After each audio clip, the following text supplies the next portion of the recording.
इमाम आजम अबू हनीफा ने फरमाया, ये बताओ तुमको कैसे मालूम हुआ कि अल्लाह एक है? तुमको कैसे पता लगा? वो खातून कहने लगी, ए अल्लाह वाले, मुझे मेरे चरखे ने बताया कि अल्लाह एक है। किसने बताया? आदमी कोशिश करे, कायनात की हर शय गवाही देगी कि अल्लाह। इमाम आजम अबू हनीफा ने फरमाया, ए खातून ये बता, तू कहती है अल्लाह एक है, तुझे कैसे पता लगा अल्लाह एक है? कहने लगी, मुझे मेरे चरखे ने बताया अल्लाह एक है। हम हिंदुस्तान में रहते हैं, हमें दरबारे गरीब नवाज भी मिला है। हम हिंदुस्तान में रहते हैं, हमें दरबारे निजामुद्दीन भी मिला है। हम हिंदुस्तान में रहते हैं, हमें दरबारे कुतुबुद्दीन भी मिला है। हम हिंदुस्तान में रहते हैं, हमें दरबारे निजामुद्दीन मिला है, दरबारे अलाउद्दीन मिला है। अच्छा, एक बात कभी आपने सोची, अल्लाह ताला ने बंदों के लिए जो मजहब चुन कर दिया, उस मजहब का नाम, जोर से बोलो, इस्लाम। कुरान क्या कहता है? सुने कुरान, जरा प्यार से बोलें सुभान अल्लाह। परवरदिगारे आलम खालिक़े कायनात रब्बे लम यज़ल व ला यज़ाल ने कुरान मजीद में फरमाया, अल्लाह ने ऐलान किया, इन्नद्दीन इंदल्लाहिल इस्लाम। सुभान अल्लाह। अल्लाह ने फरमाया, कुरान मजीद ने मुझे और आपको बताया, ये मजहब जो तुम्हें और मुझे मिला है, ये किसी दुनियादार का पसंद किया हुआ नहीं है, किसी दुनियादार का चुना हुआ नहीं है। ये मजहब अल्लाह का पसंद किया हुआ मजहब है, ये मजहब अल्लाह का चुना हुआ मजहब है। जो दीन तुम्हें मिला, जो दीन मुझे दिया है अल्लाह ने, वो खुद चुन कर दिया है। जो तुम्हें और मुझे दीन दिया है, अल्लाह ने खुद पसंद करके दिया है। इस दीन को अल्लाह ने चुनकर दिया है। ऐ मेरे अजीजों, अल्लाह ने दीन दिया है, मगर जब हम दीन की राहों पर चलते हैं, दीन के रास्ते पर चलते हैं, तो शैतान बहकाने आता है। जब हम दीन की राहों के मुसाफिर होते हैं, हमें बहकाने के लिए शैतान भी आता है, हमारा नफ्स भी हमें बहकाता है। अल्लाह तो बखूबी जानता था, मेरा बंदा जब दीन की राहों पे चलेगा, शैतान इसको बहकाएगा। जब मेरा बंदा मजहब की राहों पे चलेगा, इसका नफ्स इसको बहकाएगा। तो अल्लाह ने सिर्फ दीन नहीं दिया है, दीन पे चलना है, दीन दिया है, दीन पे सही सलामत चलते रहे। अल्लाह ने इसीलिए आपको और मुझे मुहीयुद्दीन भी दिया है। पापा बेशक परवरदिगारे आलम ने दीन दिया, दीन के साथ में तुम्हें और मुझे मोइनुद्दीन भी दिया है। अल्लाह ने दीन दिया है तो दीन पे चलते हुए शैतान न बहकाए, इसीलिए अल्लाह ने कुतुबुद्दीन दिया है। दीन पर चलते हुए शैतान न बहकाए, इसीलिए अल्लाह ने निजामुद्दीन दिया है, इसीलिए अल्लाह ने अलाउद्दीन दिया है, इसीलिए अल्लाह ने फरीदुद्दीन दिया है। अल्लाह का एहसान है, उसने दीन भी दिया है। और दीन की राहों पे चलते हुए शैतान मुझे और आपको नहीं बहकाए, इसीलिए अल्लाह ने हमें और आपको औलिया अता फरमाए। औलिया की जमातें दुनिया भर में बिखर गई, औलिया कराम दुनिया भर में फैल गए। अपने मुल्क को छोड़ा, अपने वतन को छोड़ा, घर बार को छोड़ दिया, अपने अपने घर बार छोड़ के निकल गए, मजहब व मसलक की खिदमत के लिए निकले। आकाए कायनात, फखरे मौजूदात, ताजदारे मदीना, वालिए कौनैन सल्लल्लाहु ताला अलैहि वसल्लम की मोहब्बत की खातिर निकले। याद रखना मेरे अजीजों, अगर हिंदुस्तान की सरजमीन पर मोइनुद्दीन अजमेरी आए, ख्वाजा गरीब नवाज आए, तो यहाँ पर आए इसलिए नहीं आए कि हुकूमत करना है, इसलिए आए कि आका के दीन का परचम बुलंद करना है। पापा नारे तकबीर, नारे रिसालत, नारे गौसियत, मसलके आला हजरत। समझ रहे बात? अल्लाह ने औलिया कराम की जिम्मेदारियां मुकर्रर की। माइक बहुत अच्छा है, अल्लाह सलामत रखे। थोड़ी सी इको जरा सी जो महसूस हो, थोड़ा अच्छा लगे। अल्लाह ताला ने दीन दिया, तो औलिया कराम की जमातें हमारे आपके दरमियान पूरी दुनिया में फैल गई। किस लिए? कि हम और आप भटक न जाएं, शैतान हमें गुमराह न कर दे। क्या पैगाम दिया इन्होंने? सरकारे गरीब नवाज का पैगाम क्या था? हिंदुस्तान में आए तो ये क्या था? कुफरिस्तान था। कोई भी अल्लाह का नाम लेने वाला नहीं था, अल्लाह अल्लाह करने वाला कोई भी नहीं था, कलमा पढ़ने वाला कोई भी नहीं, आका का नाम लेने वाला कोई नहीं, ला इलाहा इल्लल्लाह कहने वाला कोई नहीं, मुहम्मदुर रसूलुल्लाह की सदाएं बुलंद करने वाला कोई नहीं।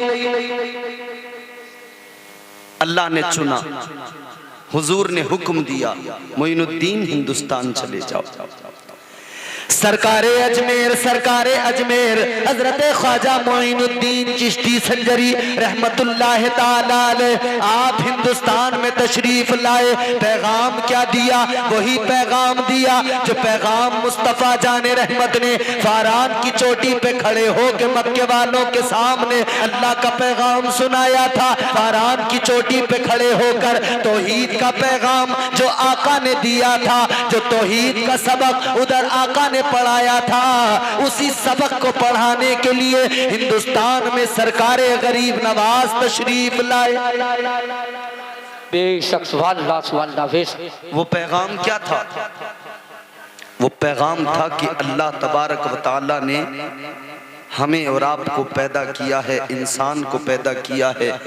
इंसान के अलावा बाकी तमाम मखलूक़ात को अल्लाह ने पैदा किया है, तो इबादत के लायक कोई और नहीं, सिर्फ और सिर्फ परवरदिगार है। परवरदिगारे आलम ने कुरान मजीद में फरमाया, अल्लाहु ला इलाहा इल्लाहु अल हय्युल क़य्यूम। अल्लाह तबारक व तआला ने अपनी वहदानियत का, अपनी समदियत का, अपनी उलूहियत का ऐलान किया, अपने खालिक व मालिक होने का ऐलान किया। अल्लाह के कुरान ने बता दिया, ऐ लोगों, अगर सर झुकाया जाएगा किसी पत्थर के आगे नहीं झुकेगा।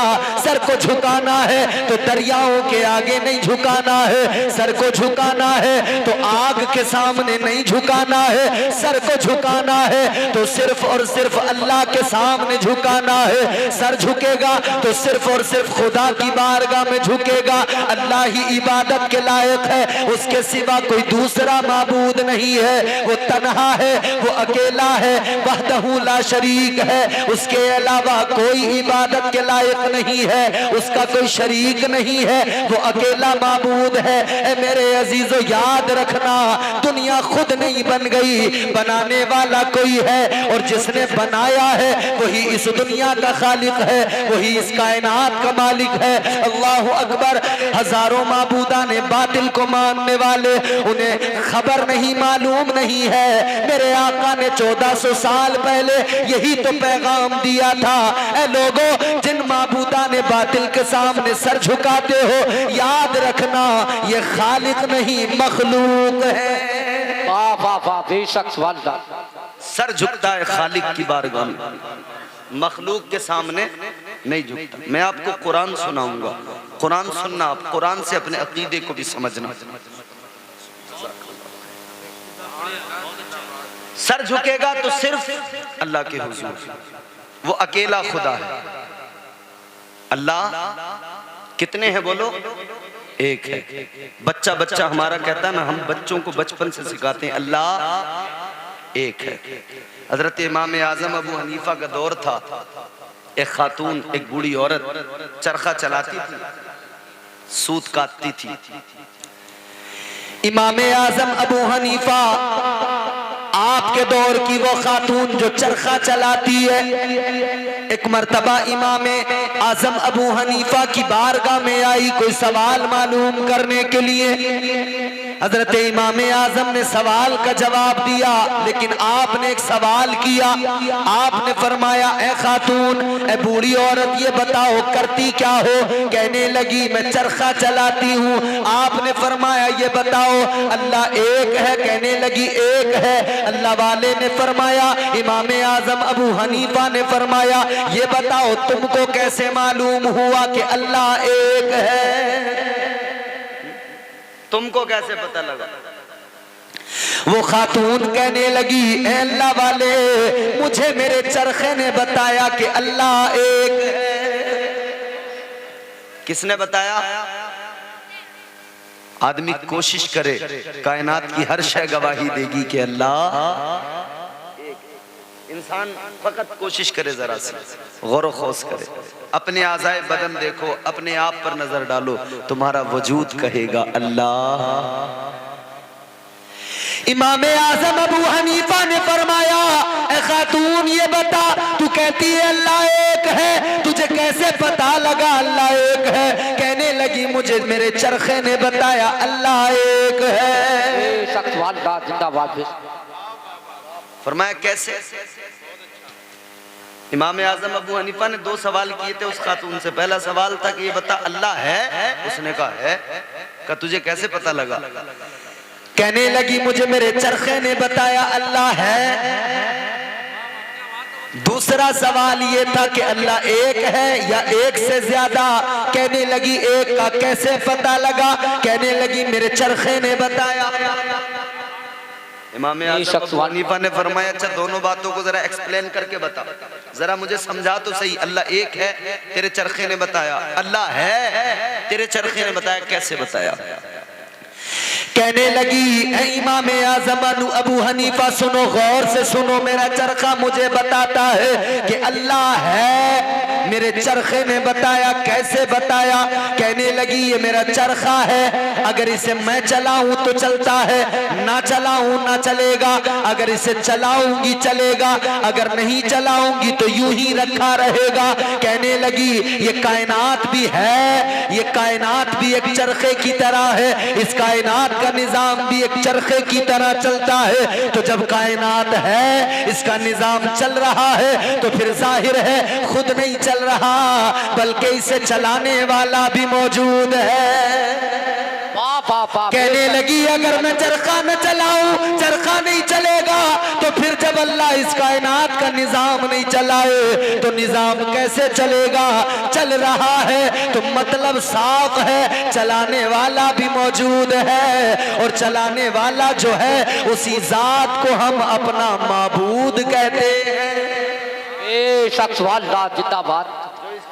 के चरखे को चला रहा है वही खुदा है।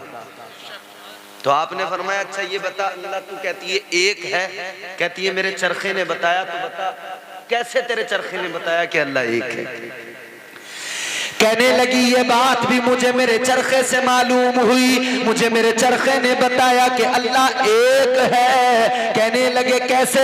उस खातून ने बताया, ये मेरा चरखा है, जब मैं चलाती हूँ, मैं अकेली बैठ के चरखा भी चलाती हूँ, एक हाथ से सूत भी पकड़ती हूँ, बराबर ये हाथ भी चलता है, ये हाथ भी चलता है, चरखा बराबर चलता रहता है, धागा तैयार होके निकलता रहता है। कहने लगी, इसी चरखे को अगर दो लोग बैठ के चलाने लगे, एक चरखे को चलाए, दूसरा सूत को पकड़े, तो फिर गड़बड़ हो जाएगी, कभी चरखा तेज चल जाएगा, कभी धागा ठीक नहीं बनेगा, इसलिए कि दोनों का काम मैच नहीं हो पाएगा, उस चरखे की स्पीड मैच नहीं होगी। कभी चरखा तेज चल गया तो धागा हल्का बन जाएगा, चरखा स्लो चल गया, अगर चरखे की चाल कम हो गई तो फिर धागा बहुत मोटा बनने लगेगा। कहने लगी, ये मेरा चरखा है, दो लोग बैठकर चलाए, चरखा सलीके से नहीं चलता, तो ये कायनात है, एक से ज्यादा खुदा चलाए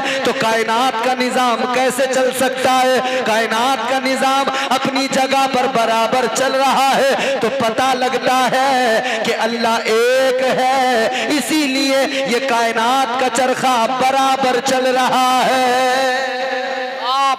जिंदाबाद, बेशक, सुभान बेशक, जिंदाबाद। तो कायनात का चरखा बराबर चल रहा है, मतलब एक चलाने वाला है।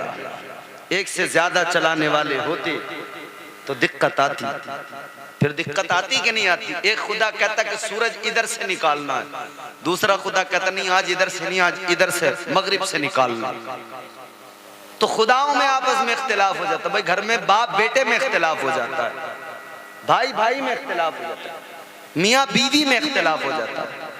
शौहर कुछ कहता है, बीवी कुछ कहती है, अब्बा कुछ कहते हैं, बेटा कुछ कहता है। अब्बा कहते हैं अब की बार खेत में जो है मटर बोनी है, तो बेटा कहता है नहीं धान ही लगाने। इख्तिलाफ हो जाता है ना। याद रखना मेरे अजीजों, एक घर के अंदर एक घर का निजाम दो लोग चलाए तो बराबर नहीं चलता है। बाप कुछ और कहता है, बेटे की मर्जी कुछ और होती है। एक घर बनता है, घर की इमारत तैयार होती है, बाप का नक्शा अलग, बेटे का नक्शा अलग, बीवी का नक्शा अलग, शोहर का नक्शा अलग। फिर कहीं खराबी हो जाए ना तो एक दूसरे पर क्लेम करते रहते हैं, एक दूसरे पे उसका जुर्म का जो डाल देते हैं, इन्होंने खराब करवा दिया, यहाँ मेरी मंशा तो ऐसे करनी थी। अगर एक से ज्यादा खुदा होते तो एक खुदा कहता मगरिब से निकलेगा सूरज, दूसरा कहता नहीं शिमाल से निकलेगा सूरज, तीसरा कहता जुनूब से निकलेगा। एक से ज्यादा खुदा होते तो फिर ये इख्तिलाफ भी होता। एक तरफ से सूरज निकलता है यानी मशरिक से निकलता है, मगरिब में डूब जाता है। ये दलील है कि अल्लाह एक है। बाबा बेशक, जिंदाबाद जिंदाबाद, सुभान अल्लाह। कायनात की एक एक चीज पे नजर डालो, हर चीज गवाही देगी अल्लाह एक, अल्लाह एक है। ये पैगाम मुस्तफा करीम ने 1400 साल पहले फारान की चोटी पे खड़े होकर अहले मक्का को सुनाया था। यही पैगाम लेकर हिंदुस्तान की सरजमीन पर ख्वाजा गरीब नवाज तशरीफ लाए थे। बेशक, सुभान अल्लाह। अल्लाहु ला इलाहा इल्लाहु, अल्लाह के सिवा इबादत के लायक कोई नहीं। अल हय्युल क़य्यूम, वो जिंदा भी है और कायम भी है और कायम रखने वाला भी है। जिंदा कैसा? अल्लाह ने यहां पर सबसे पहले क्या फरमाया? अल हय्यु, हय का मानी होता है जिंदा। परवरदिगारे आलम हमेशा से है, हमेशा रहेगा। अल्लाह तबारक व तआला की शान ये हम तमाम उसके बंदे कहते हैं, गर्दिश में कहा उसके मुकद्दर का सितारा, हो जिसको मयस्सर तेरी रहमत का सहारा। तन्हा है, अकेला है, तू यकता है, अहद है, गैरत तेरी करती नहीं शिरकत को गवारा। हक ये है कि तुझ बिन कोई माबूद नहीं है तेरे सिवा कौन मददगार हमारा। अल्लाह जिंदा है, हमेशा से हमेशा रहेगा। ऐसा जिंदा जो जिंदगियां देता है, ऐसा जिंदा जो जिंदगी की खैरात बांटता है, हमेशा से है, हमेशा रहेगा। और कायम ऐसा जो कायम रखता भी है, कायम ऐसा जो दूसरों को, बंदों को, अपनी मखलूकात को कायम रखता है। अल्लाह अकबर। गौर करो मेरे अजीजों, यही पैगाम गरीब नवाज सरकार ने हिंदुस्तान में दिया। आका ने फरमाया, ए मोइनुद्दीन जाओ, हिंदुस्तान चले जाओ, हिंदुस्तान में जाकर इस्लाम फैलाना है, दीन का काम करना है, इस्लाम के परचम को बुलंद करना है। सरकारे गरीब नवाज चले। अल्लाह अकबर। अब जरा गौर करना, हम तो कहते हैं ख्वाजा गरीब नवाज हिंदुस्तान आए, 90 लाख लोगों को कलमा पढ़ा दिया, बड़ी आसानी से कह दिया करते हैं। लेकिन मैंने आपने कभी सोचा है ये सफर कैसा सफर था? ये कैसा सफर था? इतना आसान नहीं था हिंदुस्तान में आना, इतना आसान नहीं था यहाँ पे इस्लाम को फैलाना। ऐ मेरे अजीजों, आज हमारे यहाँ मुल्क के अंदर हालात जो हैं मैं भी जानता हूँ, आप भी जानते हो, मगर गौर करो आज के बड़े बड़े अमीर लोग भी डरते हैं, कहते हैं माहौल अच्छा नहीं है, सोच समझ के बोला जाए, कहते हैं माहौल अच्छा नहीं है, जरा हिसाब से रहने की जरूरत है, जरा सलीके से रहने की जरूरत बुलंद है, लफ्जों पे कंट्रोल करके बोलो। मैं तकरीर करने बैठ जाऊं, अगर किसी ऐसे इलाके में जहां पर अक्सरियत ना हो, अकलियत हो, तो लोग कहते हैं हजरत जरा जबान पे कंट्रोल रख के बोलना। अगर हमारे नईम अख्तर साहब कहीं पर नात पढ़ने लगे तो लोग कहते हैं मौलाना ए नईम भाई जरा ऐसे पढ़ना, माहौल खराब ना हो जाए, मजमे में कोई इंतशार ना हो जाए, ऐसी कोई बात ना करना। तो लोग डरा करते हैं, कहते हैं माहौल साजगार नहीं था, माहौल साजगार नहीं है। ए मेरे अजीजों, आज इतनी बड़ी तादाद है, इतनी बड़ी तादाद के बाद में अगर मुस्तफा की अजमत की बात आए, हम खामोश बैठ के कहते हैं माहौल अच्छा नहीं है। लेकिन सुनो सुनो, जब गरीब नवाज हिंदुस्तान में आए, मुझे बता कौन सा अच्छा माहौल था। जब गरीब नवाज आए, मुझे बता कौन सी तुम्हारी मेरी तादाद थी, कौन कलमा पढ़ने वाला था। गरीब नवाज आ रहे थे तो अकेले आ रहे थे, अल्लाहू अकबर कबीरा क्या करने आ रहे थे। यहाँ पर जहाँ पे हर तरफ घंटे बज रहे थे, यहाँ पर इसी मुल्क की फजाओं में अल्लाह अल्लाह के तराने बुलंद करने आ रहे थे, इसी फजाओं के अंदर अल्लाह के नाम की सदाओं को बुलंद करने आ रहे थे। सरकारे गरीब नवाज आए, हमने बड़ा आसान समझ लिया आना। अल्लाहू अकबर, जरा सफर पढ़ के देखो। सरकारे गरीब नवाज का हुक्म मदीने वाले ने दिया था, सरकारे गरीब नवाज चल पड़े, आका का हुक्म मिला है, मस्ती में झूमते हुए आ रहे हैं। इस्लाम का काम करना है, आका के हुक्म पे अमल करना है, इस्लाम की तालीम को आम करना है, इस्लाम की तबलीग करना है। अल्लाहु अकबर, मगर गौर करो, ज़ादे राह कुछ भी नहीं है, साजो सामान कुछ भी नहीं है। हम यहाँ से किसी दूसरे मुल्क जाए, दूसरे मुल्क की छोड़ो, अपने मुल्क के अंदर किसी दूसरे सूबे में जाए, अपने मुल्क के अंदर किसी दूसरे शहर में जाए, तैयारी से निकला करते हैं,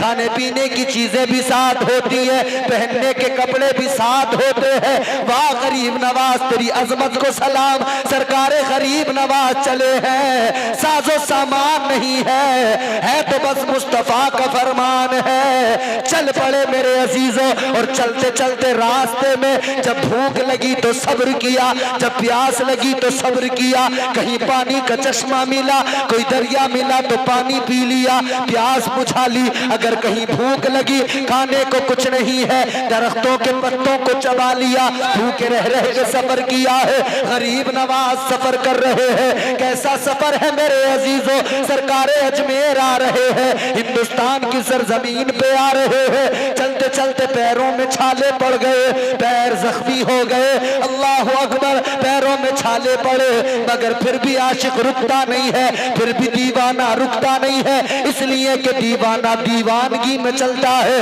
और दीवानगी क्या होती है, दीवानगी को मालूम करना है तो दीवानों की कैफियत भी जरा समझो, दीवानगी को समझना है तो दीवानों की जिंदगी जरा देखो।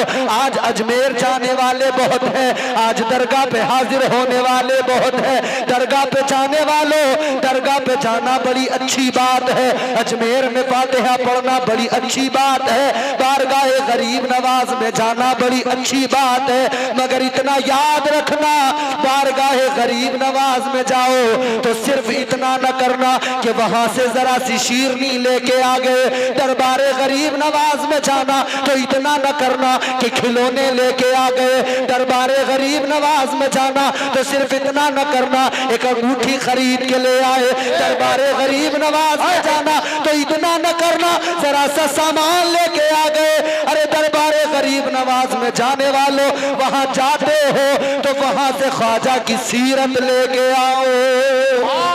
नारे तकबीर, नारे रिसालत, ख्वाजा का हिंदुस्तान, भारत का मुसलमान, हजरत मौलाना इम्तियाज बरकाती साहब किबला, नारे तकबीर, जिंदाबाद जिंदाबाद, हक बात है। अजमेर तो गए मगर सिर्फ जरा शीरनी लेके आए, शीरनी लाए, पड़ोस में लोगों को बांट दी, कहा हम अजमेर गए थे। अजमेर जाने वाले, तू अजमेर गया था, ख्वाजा गरीब नवाज की लिखी कोई किताब लेके आता, तुझे ख्वाजा गरीब नवाज का मिशन मालूम हो जाता, ख्वाजा गरीब नवाज का तुझे जिंदगी कैसे गुजरी वो तरीका मालूम हो जाता। तो क्या हुआ, दरबार में तो गए मगर जैसे खाली गए वैसे खाली कोरे वापस लौट के आए।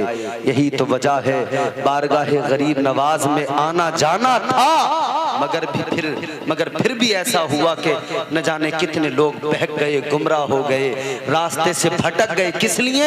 इसलिए कि वो सिर्फ दरबार तक जाते थे, वो सिर्फ ख्वाजा की बारगाह में हाजिरी लगाते थे। कभी ख्वाजा गरीब नवाज की जिंदगी को नहीं समझा उन्होंने, कभी ख्वाजा गरीब नवाज की सीरत को उन्होंने पढ़ के नहीं देखा था।